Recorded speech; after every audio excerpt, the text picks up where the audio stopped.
como miembros en la iglesia y voy a pedirles a ellos, no a la congregación completa, pero sí a ellos, que ahí donde están se pongan en pie ahora, para que podamos verles. Creo que estarán desperdigados por toda la sala. No sé si hay gente arriba también, en los focos. No. ¿Sí? No, no sé. No sé si veo, si oigo.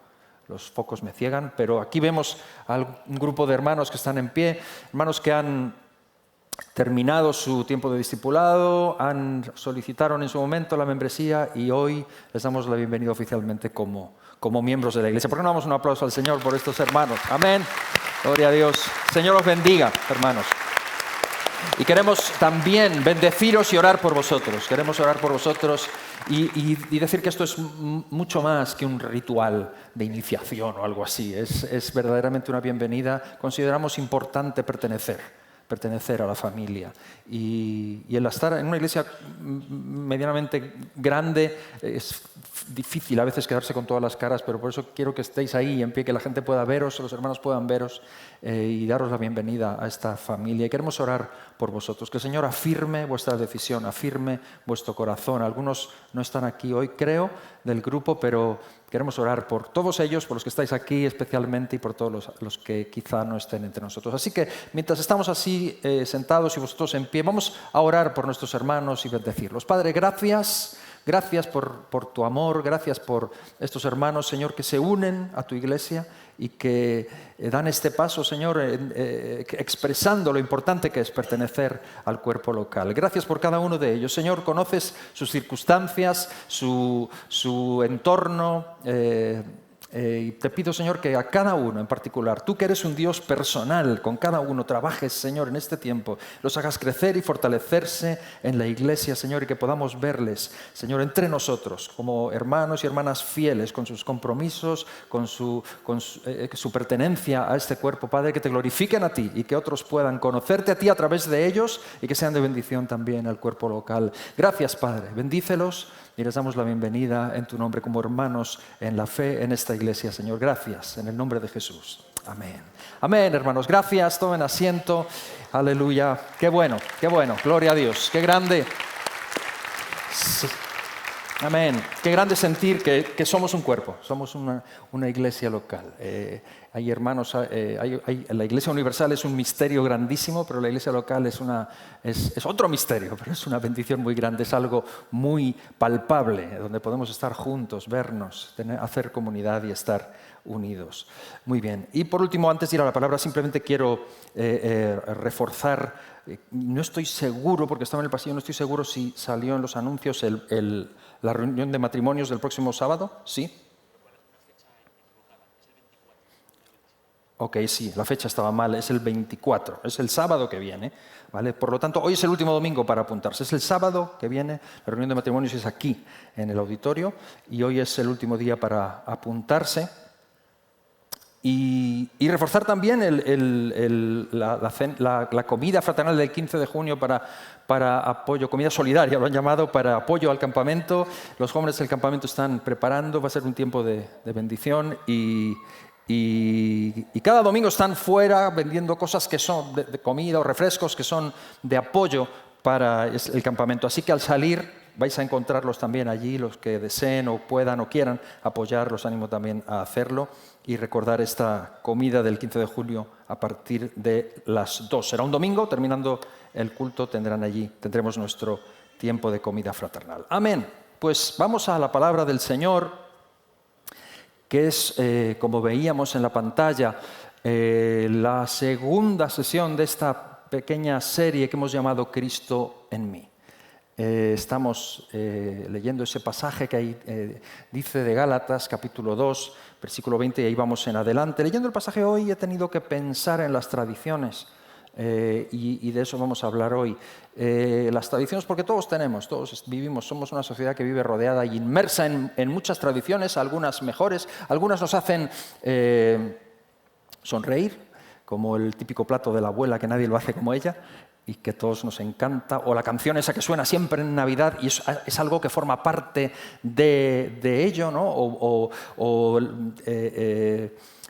las cosas que nos dan identidad. La paella, la tortilla de patatas, las torrijas, las arepas, las almojábanas, yo qué sé, el gallo pinto. Cada uno tiene su identidad en cierto tipo de cosas y son tradiciones, y las tradiciones son entrañables. O sea, a veces los huevos de Pascua. Yo, que soy de origen alemán, lo de los huevos de Pascua, muchas tradiciones que nos parece que son norteamericanas vienen de Europa. Gente que fue para allá. Lo de los huevos de Pascua es súper mega alemán. Y yo tengo en la cabeza que alguien me explique qué tienen que ver los huevos de colores con la resurrección de Cristo, con la pasión. Un conejo que reparte huevos. Nada. Pero yo de niño recuerdo que una mañana nos levantábamos y había que buscar huevos de colores por toda la casa y llenar la cesta. Y el que más se encontraba, pues ganaba. Era un juego familiar y era algo bonito. Y luego, además, se comía de cierta forma, no de cualquier manera. Nada que ver, pero es una tradición que es entrañable. Y así muchas cosas. O sea, cuando tú naces con una tradición que está, la asumes como normal. Halloween, por ejemplo, Halloween que a nosotros nos horroriza porque sabemos el origen, pero en Estados Unidos hay iglesias que adornan la iglesia con calabazas. Y hay gente, o sea, han nacido a una cultura y no tienen ni idea y te dicen, pero si la calabaza la ha creado el Señor. Y tú dices, ya, pero bueno, somos mucho más conscientes aquí. Y yo entiendo que donde estamos hay mucho tema en las tradiciones que tiene que ver con la cultura y momento histórico en el que se está viviendo. Claro, hay un peligro sutil con las tradiciones, y es cuando las tradiciones dejan de servirnos y comienzan a esclavizarnos. Se convierten en una trampa. Nosotros los servimos a ellas. Y eso pasa. Eso pasa sin que nos demos cuenta. Entonces hay un propósito original de la tradición, pero sufre una distorsión y hay un resultado. Por ejemplo, los cumpleaños de los niños. ¿Cuál es el propósito original? Pues celebrar que el niño crece, celebrar su persona. ¿Pero cuál es la distorsión? Pues la competencia entre padres, porque a ver quién hace el pastel más rico, más grande, quién hace la fiesta más cara. Resultado, una deuda impresionante y el niño ni aprecia más los regalos que la celebración de la vida, ¿no? O estas bodas de cuento. Qué bonito. ¿Cuál es el propósito original de una boda? Celebrar la unión de dos personas delante de Dios para siempre. Pero ¿cuál es la distorsión? Nos centramos en el vestido, en el banquete, en la calidad de la comida, en el nivel de no sé qué. Resultado, una deuda que te puede dar algo y una frustración impresionante si la cosa no sale lo bien que podía haber salido, porque es una competencia. Sucede, nos pasa, o la Navidad que decíamos antes. ¿Cuál es el propósito de la Navidad? Celebrar que Jesús nació y fomentar la unidad en la familia, el encuentro familiar, la paz y el amor, pero ¿cuál es la distorsión? Un consumismo desenfrenado, una agenda que agota más que celebra. Resultado, pues que mucha gente termina odiando la Navidad, porque ya no representa lo que era. El problema cuando, claro, esto nos pasa a todos en muchas cosas y es importante tenerlo en cuenta, pero es que espiritualmente sucede igual. Hay todo un historial en la Biblia de cosas como la circuncisión,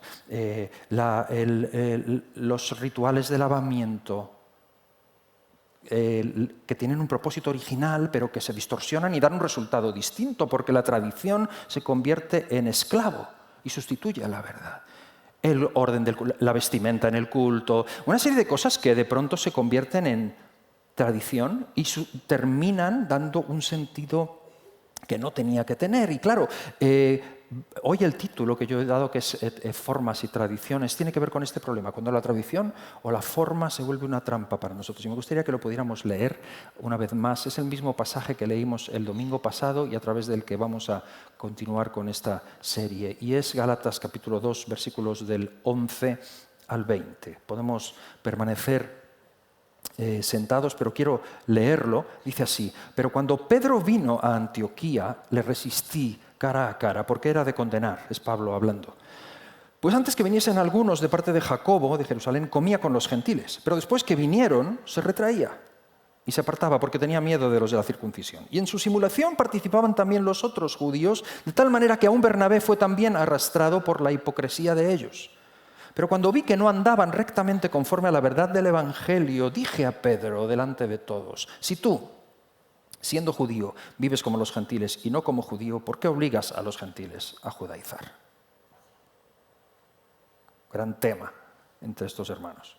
Nosotros, judíos de nacimiento y no pecadores de entre los gentiles, sabiendo que el hombre no es justificado por las obras de la ley, sino por la fe de Jesucristo, nosotros también hemos creído en Jesucristo para ser justificados por la fe de Cristo y no por las obras de la ley, por cuanto por las obras de la ley nadie será justificado. Y si buscando ser justificados en Cristo también nosotros somos hallados pecadores, ¿es por eso Cristo ministro de pecado? En ninguna manera. Porque si las cosas que destruí las mismas vuelvo a edificar, transgresor me hago, porque yo por la ley soy muerto para la ley, a fin de vivir para Dios. Y versículo 20, con Cristo estoy juntamente crucificado. Y ya no vivo yo, mas vive Cristo en mí. Y lo que ahora vivo en la carne, lo vivo en la fe del Hijo de Dios, el cual me amó y se entregó a sí mismo por mí. Señor, gracias. Gracias por tu palabra. Gracias por ayudarnos a encontrar el equilibrio en ti, en tu persona. Tú eres nuestro equilibrio, Señor. Tú eres nuestro centro. Tú eres la respuesta a todas nuestras preguntas, Señor. Y en ti encontramos la paz, en ti encontramos el sentido. Te ruego que en esta mañana nos ayudes a ver un poco más esta verdad, fijándonos en nuestras formas y en nuestras tradiciones y comparándolas contigo, Señor, que nos aferremos a ti, a tu cruz. Ayúdanos en el nombre de Jesús. Amén. Amén. Aquí en este pasaje, hermanos, el ejemplo de la comida viene a ser un poco la muestra clara de cuando por no romper una tradición terminamos rompiendo la verdad del Evangelio. La carta a los Gálatas es cualquier cosa menos una carta diplomática. La carta a los Gálatas es una carta que confronta constantemente, y toda la tesis es una predicación en contra de la tradición que obstaculiza la verdad del Evangelio. Constantemente es lo que Pablo está diciendo. Y en esa línea de pensamiento Pablo cuenta su historia de su encuentro con Pedro. Y no vamos a entrar ahora en qué pretendía Pedro. Yo entiendo el corazón de Pedro, que es judío. Pedro es un hombre nacido de nuevo, Pedro es un discípulo de Jesús. Ha habido un concilio en el cual se ha dicho, ok, aquí hay un conflicto, hay un choque cultural, judíos tienen una forma de ver las cosas, gentiles tienen otra, judíos tratan de imponer, vamos a aclarar, cada uno siga con su tradición, pero no vamos a imponer cosas que no son. Y Pedro llega a Antioquía, mayormente gentil, y se junta con las personas de manera normal. Pero por ahora llegan hermanos de allí que vienen de parte de Jacobo de Jerusalén y se siente mal. Y entonces se aparta un poco y se va con ellos también. No vayan a pensar que es que él, porque hay gente que tiene ese punto de tradicionalismo todavía que les afecta de un punto en que ya hacen un problema de todo. Y en ese cuidado que él trata de tener, Pablo dice es una hipocresía. Pablo defiende la verdad y lo tiene muy claro. Si está en juego el Evangelio, él lo confronta.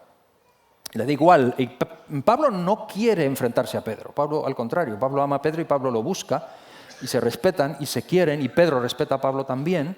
Y más adelante cuando escribe en su carta lo vemos porque habla de las cosas que nuestro querido hermano Pablo escribe, las cuales algunos indoctos tuercen. Pedro no está enfadado con Pablo ni Pablo con Pedro, pero aquí hay un choque por este tipo de cosas, por las tradiciones y por el punto del peligro que Pablo ve de que el Evangelio se diluya en algo que es tradición. Y en eso él se planta cara a cara porque teme que esto afecte a la iglesia. Y hermanos, yo quiero meditar en este pasaje con una pregunta muy seria en el corazón, porque no se trata de adquirir conocimientos, asimilar o entender simplemente de qué está hablando el pasaje, sino decir, ¿qué tiene que ver esto conmigo? Y es lo que quisiera hacer hoy. Por lo tanto, la meditación de hoy es una meditación acerca de nosotros. ¿Estamos protegiendo la gracia de Dios? Nosotros, Iglesia Salem, ¿estamos protegiendo la gracia de Dios? ¿O puede ser que en algún punto la estemos disfrazando con nuestras costumbres? Y la respuesta es clara, no estamos autorizados a sacar del centro la cruz de Cristo. No podemos hacerlo. El mensaje tiene que seguir siendo la cruz de Cristo. Jesús tiene que seguir siendo central y sacarlo del centro para mantener nuestras costumbres es un error. Es algo a lo que ninguno estamos autorizados como hijos de Dios. Y lo cierto es que todos seguimos teniendo tradiciones, porque esto es muy histórico para ellos, ¿no? Pero yo quiero traerlo entre nosotros. Y nosotros podemos decir, no, pero nosotros no tenemos ese problema con la circuncisión y con la comida y tal. Lo cierto es que todos tenemos sesgos, preferencias, costumbres, trazos. Traemos ahí nuestras neuras, nuestras historias que a nosotros nos parecen normales, pero al otro no. Y cuando nos convertimos, las introducimos como parte de, y sin darnos cuenta, las proyectamos como parte del mensaje, y no son parte del mensaje, son parte de tu tradición. Wow, y eso es un punto delicado, pero me gustaría llevarlo a nosotros mismos con el propósito de desvelar esta situación. ¿Cuánto peso tiene en nuestra vida, cuánto peso tiene en nuestro corazón las tradiciones y las formas, sobre todo cuando el Evangelio choca contra ellas? ¿Me estoy metiendo en un berenjenal? ¿Sí, no? Ok. Quiero abordar esto. Normalmente yo tengo un bosquejo. Hoy no tengo bosquejo. Y, bueno, tengo mi propio orden, mi orden desordenado.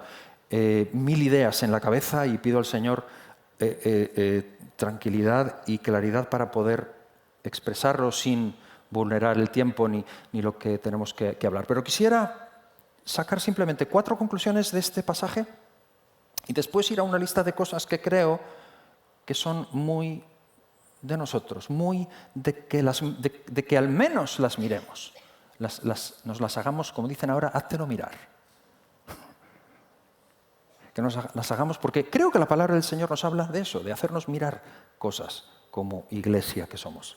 Okay. Cuatro verdades que yo veo en este pasaje. La primera de ellas es que la presión de las tradiciones es real. La presión de las tradiciones es algo real. Pedro cayó bajo esa presión y no cayó por maldad.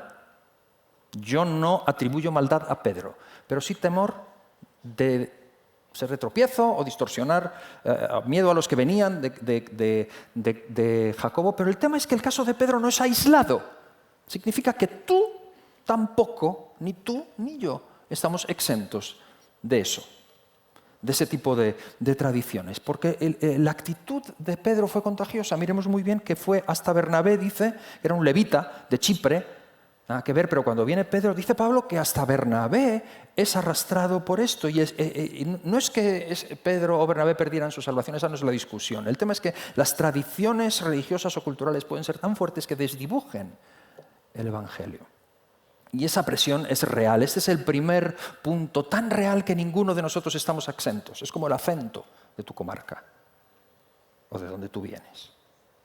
Es algo que se te nota, es auténtico, es real.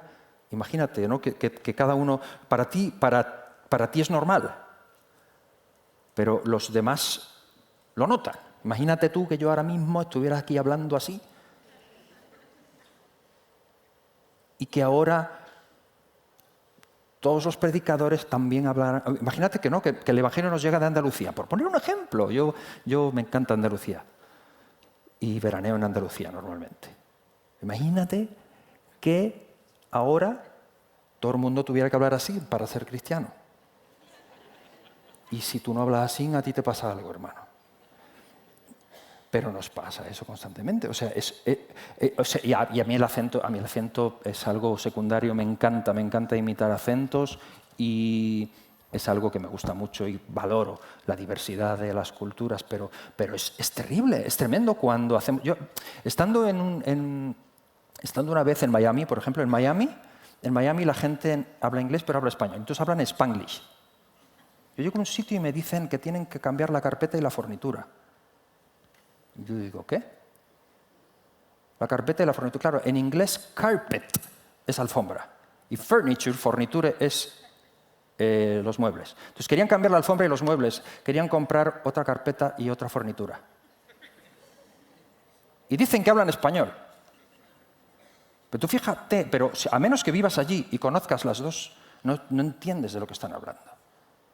Pero eso nos pasa en muchas cosas. El acento es un buen ejemplo. El acento, no estoy hablando del acento del idioma, lo estoy usando como ejemplo. Es un buen ejemplo porque a veces también hay regiones que están tan cerca de la frontera que no sabes si son de aquí o de allá. Tú los oyes hablar y dices, no, este es de... No, es que vive muy cerca de la frontera. Ah, pero es de aquí. Y nos pasa mucho eso también, ¿no? Entonces, este primer punto, la presión, esta es real. El tema es cuando el acento comienza a distorsionar la cultura, ¿no? Deberían encendérsenos las alarmas cuando eso pasa. Y a Pablo se le encienden hasta el punto de que monta un auténtico altercado. 2. El Evangelio está por encima del liderazgo. Quiero ir rápido con estos puntos que veo del pasaje para ir luego a nuestra lista. El Evangelio está por encima del liderazgo. Pablo resiste a Pedro y Pedro es un líder. Lo resiste cara a cara. ¿Por qué? Porque el Evangelio está en juego. Cuando el Evangelio está en juego, cuando se trata de la pureza del Evangelio, no hay cargo ni ministerio que te dé inmunidad. No hay aforamientos como sucede en la política. El Evangelio está por encima del liderazgo. No hay derechos de antigüedad, ni ungimientos, ni historias. El Evangelio está por encima.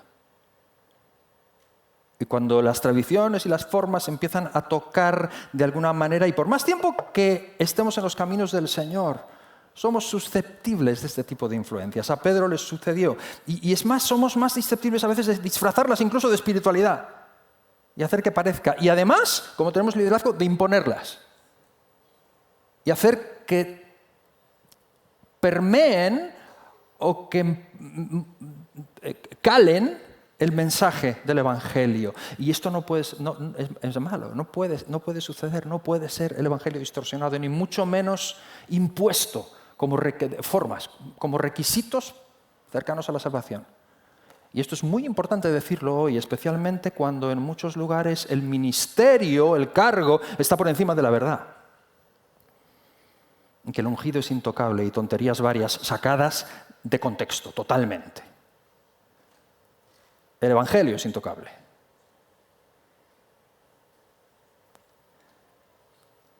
Pablo lo tiene tan claro que no le importa confrontar a Pedro. Y que Dios nos dé muchos Natanes. ¿Recuerdas la historia de Natán que viene a confrontar a David? Que Dios nos dé muchos Natanes que vengan y que digan, hey, eso que estás haciendo es impropio de un israelita. Es impropio de un hijo de Dios. Es propio de un rey corrupto, pero no es propio de un siervo de Dios. Que Dios nos dé muchos Natanes así. Y que Dios nos dé muchos Davides, capaces de recular. Porque tampoco hay mucho de eso. Davides que sean capaces no de decir, pero tú qué te has creído, que soy el ungido. ¿Dónde vas? Al paredón con este. No, perdón, es que estoy a punto de estornudo. Eso pasa también, pero como soy ungido, ¿ves? A lo mejor alguien se cae.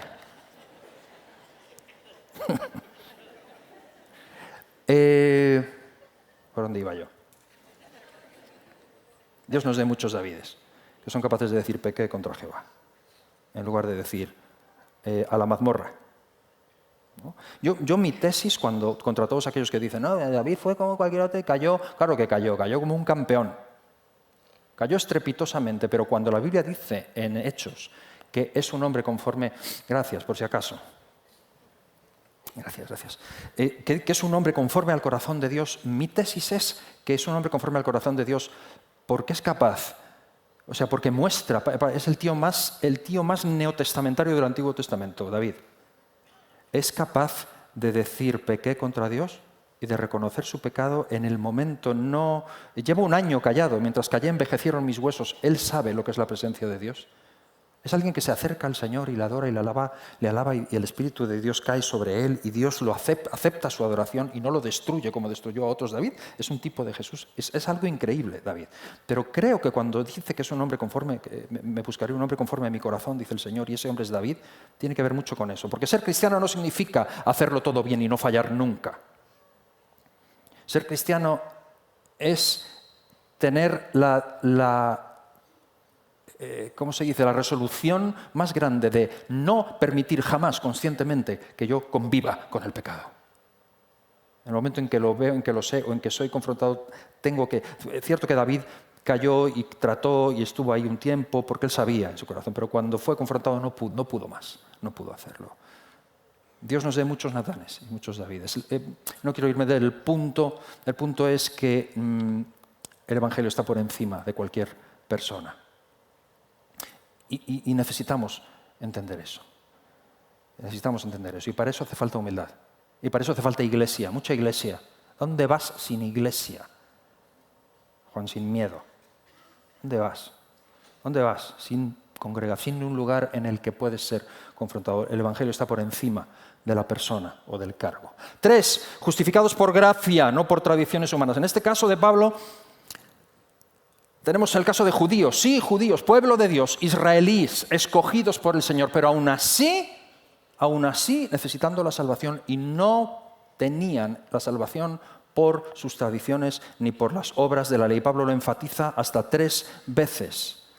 Somos salvos no por las obras de la ley, sino por la fe en Jesucristo. Y el problema, que este punto yo creo que es mucho más incluso que justificados por gracia, es algo más. Es que cuando sustituimos la gracia del Señor Jesucristo por cualquier tradición, la tradición, cualquier cosa que no solamente no nos justifica, es que además nos esclaviza. Termina esclavizando. Como el cumpleaños del nene.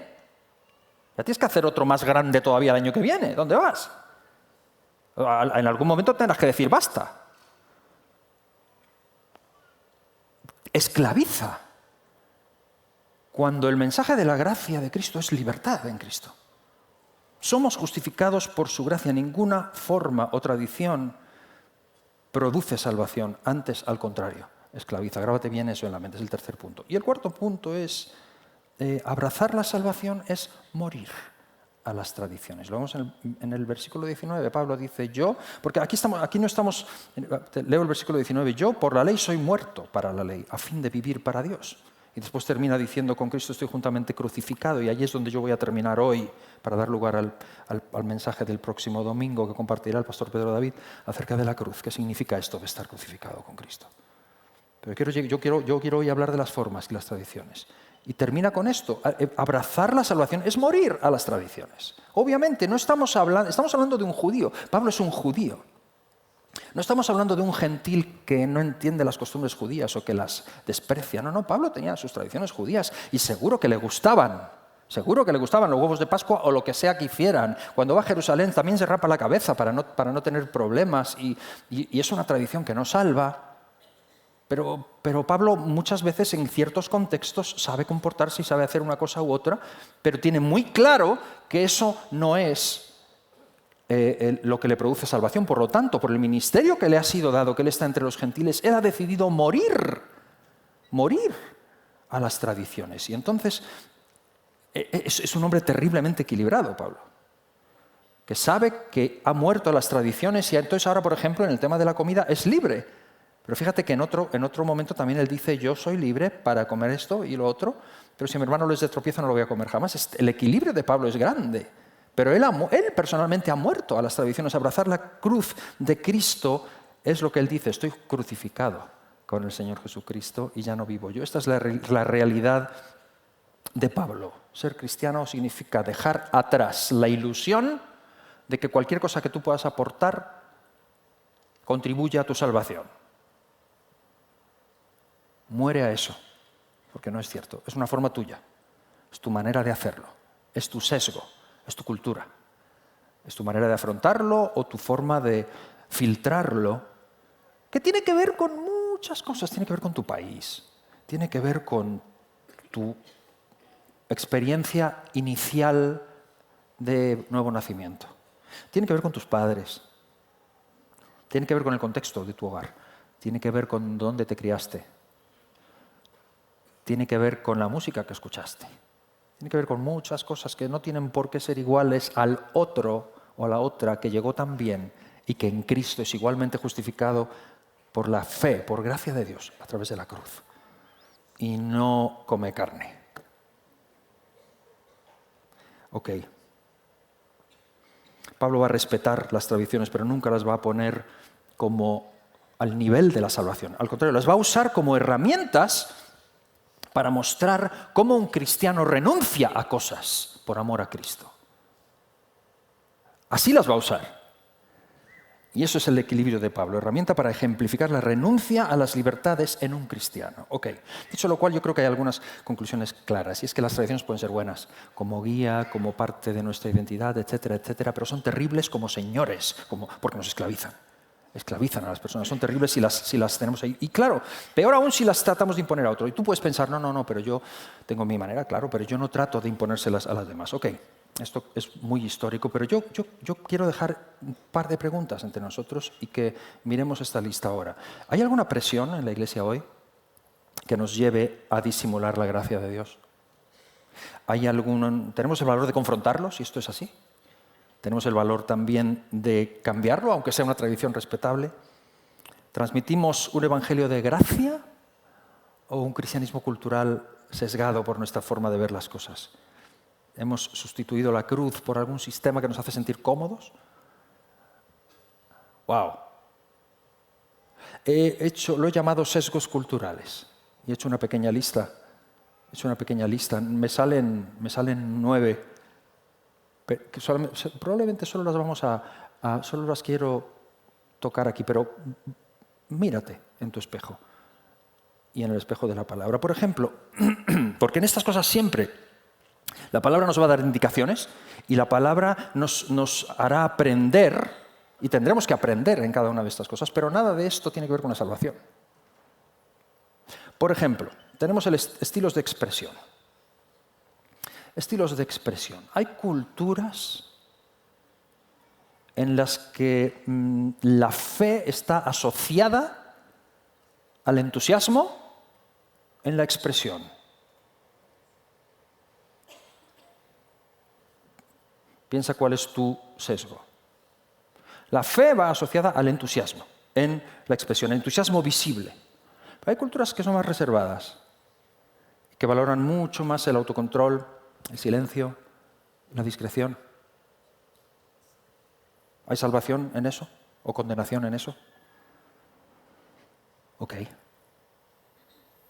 ¿Dónde estás tú? Porque no hay una respuesta correcta a esto. Es simplemente quién soy yo, quién eres tú y qué traes en esto y qué puedo aprender en una comunidad como esta, en la que yo sé y valoro que tenemos una multiculturalidad tremenda. Y yo lo abrazo porque sé que en Cristo somos uno. Pero también sé que traemos sesgos todos. Entonces, este tema de los estilos de expresión, ¿qué puedo aprender? Porque a lo mejor tengo que aprender. A lo mejor tengo que aprender que también de vez en cuando tú cuando te alegras en algo, ¿cómo expresas? Pues quizá debo aprender a alegrarme en el Señor y a expresar igualmente mi alegría y no retraerme como si fuera a lo mejor estoy ahí de alguna manera sesgado, o a lo mejor tengo que aprender también a saber que no todo, sobre todo, porque el gran error aquí es juzgar la fe del otro por su nivel de emoción o por su forma de expresarse. Y eso, como decía mi abuelo, pasa. Pablo aborda a Pedro y le dice, en una cosa que a nosotros no nos afecta, la circuncisión. Eso hoy en día, o la comida, no sé. Pero los estilos de expresión. Otra cosa, por ejemplo, la relación con el tiempo. Hay culturas que son muy orientadas al reloj. Valoran muchísimo la puntualidad. Valoran mucho el orden estricto. Yo soy así, yo soy de esos. Y en Europa creo que somos así. Si el culto empieza a las 11:30, nos gusta empezar a las 11:30. Hay culturas que valoran mucho más la relación que el horario. Y llegan tarde y no les pasa nada. Hoy, ¿hay salvación en eso? ¿Se pone en juego o no se pone en juego? El error está en juzgar al otro como, por un lado, poco espiritual por ser desorganizado, o juzgar al otro como rígido y frío porque está pendiente del segundero y no da lugar al espíritu de llegar tarde. Claro, yo tengo un sesgo aquí porque yo soy más de los... Yo sufro cuando me tocan la puntualidad. Pero ¿qué puedo aprender yo? ¿Qué puedes aprender tú? Les voy a decir algo. Yo creo que cuando uno va a un lugar que no es el suyo... Yo he vivido en el extranjero yo creo que si yo voy a China, te aseguro que yo voy a tratar de amoldarme a la cultura china. No voy a si ellos son una cultura silenciosa, por ejemplo, que no lo sé, pues no voy a meter yo ahí un zapateado porque yo soy español, para que se note. Trataré de pasar... Vale, no tengo rasgos asiáticos, pero trataré de amoldar. Creo que como dice el refrán, ¿cómo es? Donde fueres, haz lo que vieres. Sí, yo creo que hay sabiduría en eso. Pero dentro de eso, ¿qué podemos aprender todos? Sobre todo cuando estamos hablando de iglesia y cuando es tan humano trasladar sesgos y subirlos a nivel de principios que producen salvación. Y lo único que produce la salvación es la cruz. Entonces eso te hace entender al otro y ser entendido por el otro. Y nos facilita a la hora de hacer comunidad y ser iglesia, cosa que era un problema en la iglesia de los Gálatas. Otro tema, el concepto de comunidad e intimidad. Hermanos, hay culturas que son muy comunitarias y esperan hospitalidad, esperan relaciones cercanas, esperan compartirlo todo. Y hay culturas que son más individualistas. Valoran la privacidad, valoran los límites, el respeto y el espacio personal. Pero hasta el punto de que es sagrado. ¿Y que se cree invadiendo mi espacio? ¿Hay salvación o condenación en esto? Es un sesgo. Y el peligro es cuando yo juzgo o fuerzo el modelo mío, el propio, como que ese es el espiritual. Cuando hay cosas que tienen mucho que ver con lo que cada uno ha vivido. Y la otra parte es, ¿qué puedo aprender? Porque recordemos que la metamorfosis es el principio del cristianismo. Y no solo metamorfosis en el hombre espiritual, en muchas cosas porque somos llamados a la vertical, pero también a la horizontal. ¿Para qué te crees que está la iglesia? ¿Por qué te crees que los árboles en el bosque crecen rectos? Porque están juntos. Y yo soy enriquecido comiéndome una arepa. Guiño a los colombianos. O unos tacos, guiño a mi nuera. ¿Qué podemos aprender cada uno de nosotros? Otro tema, el manejo del dinero y del éxito. Hay culturas que de verdad dan mucha importancia o asocian la bendición de Dios con el bienestar material. Y hay otras culturas que desconfían de cualquier cosa que parezca lujo o éxito. En Salem no. Aquí no. Yo sé que no. ¿Verdad? Yo siempre que voy a otras iglesias y predico, digo, yo sé que entre vosotros no, pero en mi iglesia... Ahora lo digo al revés. ¿Es cierto o no esto? Claro. El problema está cuando juzgo al otro o juzgo su nivel espiritual en base a este tipo de cosas que son tan visibles. A lo mejor tengo que aprender. El problema está en medir la bendición de Dios por criterios culturales, criterios humanos, criterios que Pablo dice, sé tener de todo y sé no tener de nada. Todo lo puedo en Cristo que me fortalece. Y algunos sacan de contexto ese versículo, todo lo puedo en Cristo que me fortalece, y están atravesando un duelo. Pero no está hablando de duelo, está hablando de dinero. Pablo está hablando de dinero. Sé tener abundancia y sé tener escasez. Todo lo puedo en Cristo que me fortalece. Está hablando de eso, de que a lo mejor estoy durmiendo en un sitio un poco incómodo ahora pero lo puedo todo en Cristo. O sea, esto no tiene que ver con Cristo ni con mi salvación. Pero culturalmente sí que a veces hacemos este tipo de cosas. La relación con lo espiritual, ¿sabes? Este punto, algunas culturas dan muchísimo valor o enfatizan mucha importancia a lo sobrenatural, las visiones, las señales, los prodigios. y otros son mucho más racionales, más del estudio, más del enfoque, más de conocer la verdad, más de introspeccionarse. Aquí no, entre nosotros no, pero podía ser. ¿Dónde estamos cada uno de nosotros en ese punto de donde la tradición, a lo mejor tenemos que aprender algo, a lo mejor tenemos que aprender. El problema está en idolatrar demasiado la experiencia. A lo mejor, o idolatrar demasiado la razón. A lo mejor, en lugar de buscar al Dios vivo que verdaderamente me transforme y que yo sea transformado día a día y que mi vida como cristiano avance. Y que yo sea hoy más parecido a Jesús que ayer. Wow, el estilo musical. Ayer tuvimos aquí un concierto del grupo Rescate. ¿Quién vino? ¿Quién no vino? ¿Por qué? Bueno, probablemente, algunos o no lo sabían o simplemente la pregunta, la respuesta más normal es: no es mi estilo.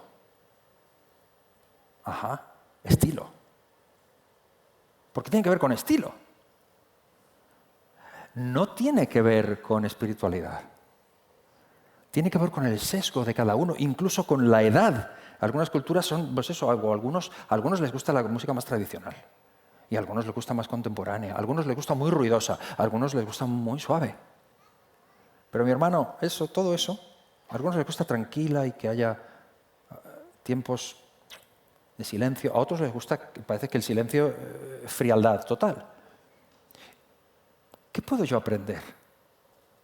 ¿Y cuál es mi sesgo? ¿Dónde estoy? ¿Dónde estamos cada uno de nosotros? Estilos de comunicación, esto es tremendo. Algunas culturas, hermanos, el tema de la comunicación del predicador es importantísimo. El tono motivacional, que sea carismático, que suba, que cambie mucho aparte de técnicas de comunicación y de oratoria y todo eso, pero es muy importante, y según quien hable, nos va a llenar, el espíritu se mueve o no se mueve. En otras culturas es al contrario, tiene que ser más intelectual, más elocuente, más serio, que nos diga algo de peso.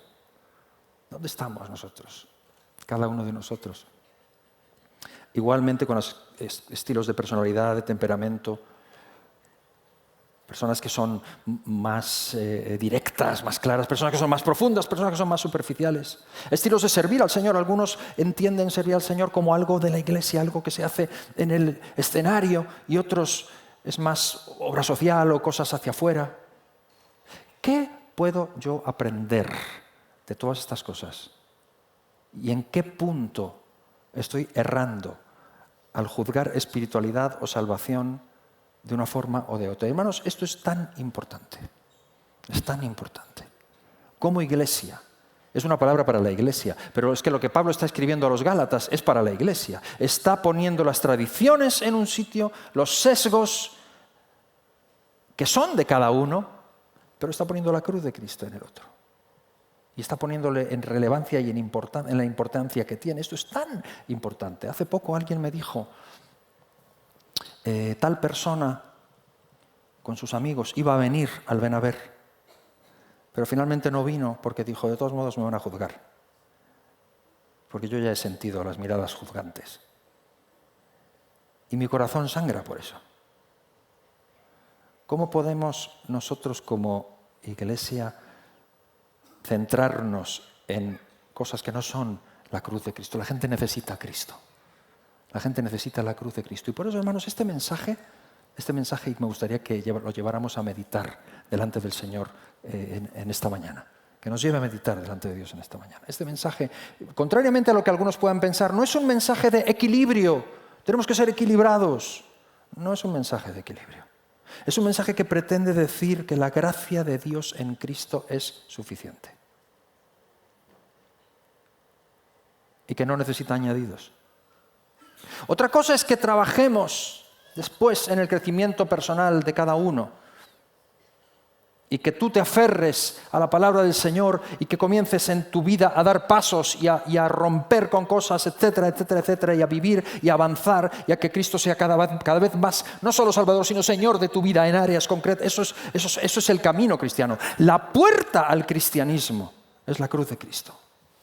La vida cristiana es el sometimiento al señorío de Cristo. Pero la puerta a la salvación es la cruz, y de eso está hablando Pablo. Y como iglesia tenemos que distinguir muy bien entre lo que es avanzar y crecer en Cristo Jesús e imponer cuestiones sobre personas que pertenecen más a mi ámbito personal, cultural, que a lo que la cruz de Cristo representa. ¿Me estoy haciendo entender? Pablo dice y termina diciendo: con Cristo estoy crucificado y ya no vivo yo, vive Cristo en mí. No vive en mí mi sesgo, es parte de mi personalidad. Pero si tengo que compararlo con la cruz de Cristo y tengo que escoger, la cruz de Cristo es antes. Y de ahí esa es la importancia de centrarnos en la cruz de Cristo. Y mis hermanos, al centrarnos en la cruz de Cristo, suceden tres cosas. Si no nos centramos en la cruz de Cristo y si lo principal en esta enseñanza es, primero, todos necesitamos aprender del sesgo contrario. Todos tenemos algo que aprender y algo que avanzar humanamente para abrazar al hermano que viene y que está en Cristo igual que yo. Todos lo necesitamos. Dos, la única manera de hacer eso es la metamorfosis. La única forma es que cada uno de nosotros diga lo que dice Pablo, y eso es lo que vamos a ver el domingo que viene y lo que Pedro va a compartir, la cruz de Cristo. Que cada uno de nosotros entienda que la cruz de Jesús es, primero, donde Jesús murió por nosotros, pero segundo, la cruz de Cristo lleva asociado, si yo quiero caminar con Él, que yo estoy crucificado con Él. Y sería un mundo diferente. Y sería una iglesia diferente. Y de eso se trata, de que cada uno de nosotros tengamos una visión hacia lo que Cristo hizo por mí. Y después de eso, mirar hacia aquí dentro. ¿Qué tengo que cambiar yo? Te voy a decir, y te dejo esto como tarea. Cada uno de nosotros vamos a afrontar situaciones en esta semana. Situaciones que nos van a complicar la vida, que nos van a poner en un punto en el que no te gusta lo que está pasando. Ok, cuando llegues a ese punto, y no hay que forzar nada para que llegues a ese punto. Cuando llegues a ese punto, sea en casa, sea en el trabajo, sea con el jefe, sea con el vecino, sea en la carretera, párate un segundo y piensa lo que Jesús hizo por ti. Y segundo, ¿qué hay en mí?